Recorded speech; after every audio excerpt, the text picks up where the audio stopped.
pinayagan mo mag-artista na? Napapanood ko lang sa Itbulaga. Kasi sa Itbulaga, syempre kailangan yung kuminsan pagka Mother's Day, mga perform mga anak namin. Kung napapansin nyo yung mga anak ng Dabbercat, sa Bulaga lumalabas. Nung tinawagan ako noon nila Miss Jal last year for her, I said no. Not because I don't like, but it's because she's a graduating student. And I prioritize school very much. Kasi nga, kahit sabihin nila it's a cliche at lumang tugtugin na yan lang ang mapapamana namin sa inyo, totoo talaga yun eh. And I really want her to finish school. So I told her, nung sinabi ko kinukuha na siya, tapos sinabi ko, kaya lang anak niya pumayag, sumama loob niya. And then I told her, anak, okay, I promise, kung talagang para sa'yo, kukunin at kukunin ka. Pag kinuha ka, at nakagraduate ka na ng high school, ibibigay kita. Promise sa unang humingi. So, what that means? Hindi po kayo nag-worry kasi college, di ba, mas mahirap? Actually, inisip ko yun. Kaya lang ang college kasi, it's your time, it's time management, di ba? Tapos, na-shock na lang ako nung nalaman ko ang college pala ngayon may day off na.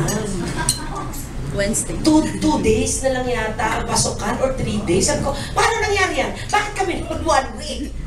Hindi ko talaga alam na ang kolehiyo pala ngayon, meron ng araw na walang pasok. Honestly, sabi ko, ang dahila ko na talaga, hindi ko na alam yun.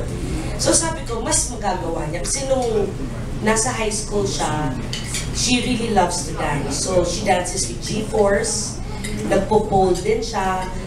Paano mo ba pagsasabayin eh? Gabi ang pole. Sabi ko, ang aga ng pasok mo, anak.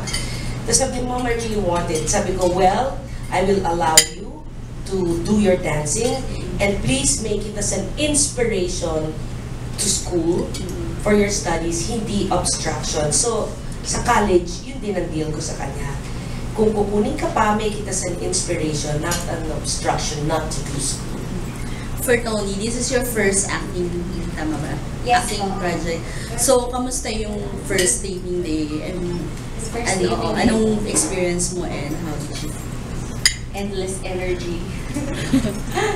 Kasi lahat po sila pag 3 a.m. medyo gumaganon na. Tapos ako po yung take na ako.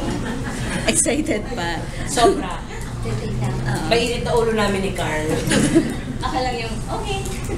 Pero nung first taping day ba, na-feel mo na, kaya mo na, I mean, di ba, since your first time to act ng ganitong series? Kinabahan po ako. Sabi ko, Mama, kakayanain ko ba ng first date? Tapos sabi niya, anak, I believe in you. You can do it. And with God's blessing, nagawa ko naman. Since comedy to, naging forte na rin yung comedy, may nabibigay ba siya sa yung advice? Advice. Anak, ako lang yung comedy. Yun lang talaga. Kasi pakiramdam ko, nasa dugo naman yan eh, lalabas at lalabas. Meron at meron timing yan, pero sabi ko nga sa kanya, hindi yun ang pwede. Ako lang ang komedyante dito, ha? Paano po kung magtuloy-tuloy na comedy yung ma-offer sa Well, kung doon mapupunta, di doon talaga mapupunta. Di ba nga sabi ko, kung anong ibigay ng Diyos, kung kanya-kanya. Kasi ang uso naman ngayon, mga rom-com, so okay lang. Yung maganda nga yung may timing siya ng comedy eh.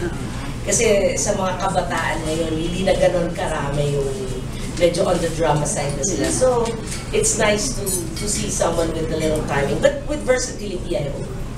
Thank you.